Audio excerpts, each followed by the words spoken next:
Religion played a very important role in the lives of people during the Middle Ages. While not everyone was a sincere believer, the power of the Roman Catholic Church over people's lives far exceeded that of any worldly king. Nearly every village had a small church whose priest was just as poor as the members of his flock.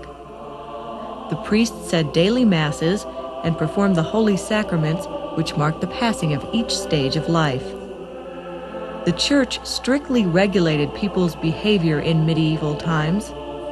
Rich and poor alike were taught the consequences of their deeds. The vivid artwork of the churches offered glimpses into the unbearable suffering of hell and the unimaginable bliss of heaven. The Middle Ages was a time of magic and mystery, but most people were illiterate. The priest was often the only person in the village who could read and write. The church was the only institution of the age which supported education.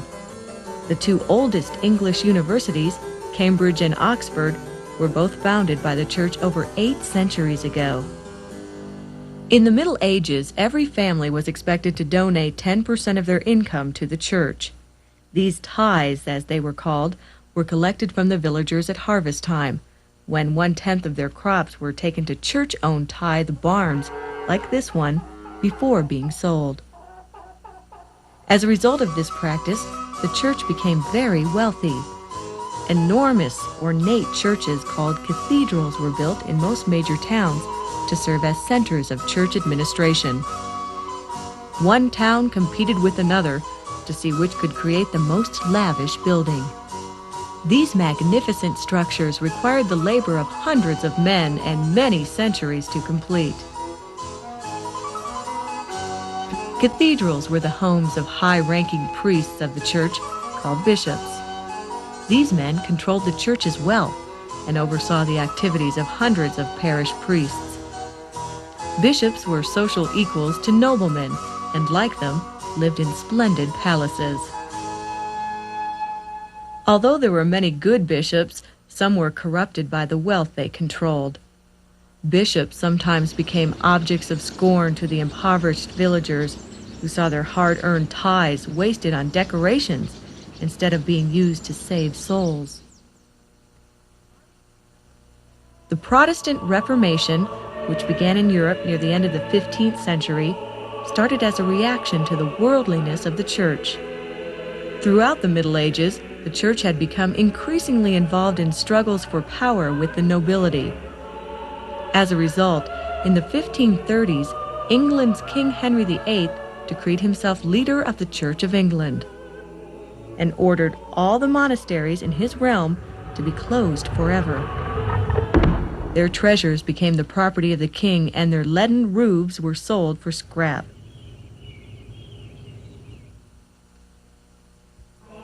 This monastery, called Tintern Abbey, lies only 5 miles up the Wye River from Chepstow Castle.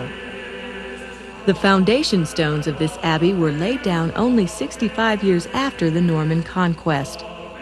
The money for this enormous project was provided by the Lord of Chepstow Castle himself. Such extravagance was not unusual in the Middle Ages, for these acts of piety were thought to spiritually benefit the donors, who hoped that gifts to the church might help clear their ways on the path to heaven. While cathedrals were town-based administrative centers of the church, monasteries were rural centers of intense religious practice, where communities of either monks or nuns lived in isolation, cut off from all worldly influences. On this spot, for over 500 years, untold numbers of men spent their entire adult lives in quiet seclusion, following strict rules designed to bring them closer to God. Like Chepstow Castle, Tintern Abbey depended on the produce of its lands for most of its income.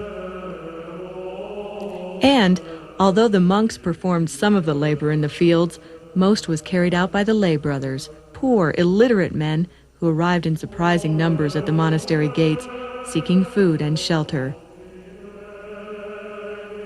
The fully trained monks, called choir monks, shared the monastery with the lay brothers, but occupied separate areas for worship, sleeping, and eating. Most of Tintern Abbey lies in total ruin, but a nearby cathedral, which was once a monastery, still retains important structures lost at Tintern. All monasteries had cloisters, which are covered walkways surrounding a central garden that connect most of the monastery buildings.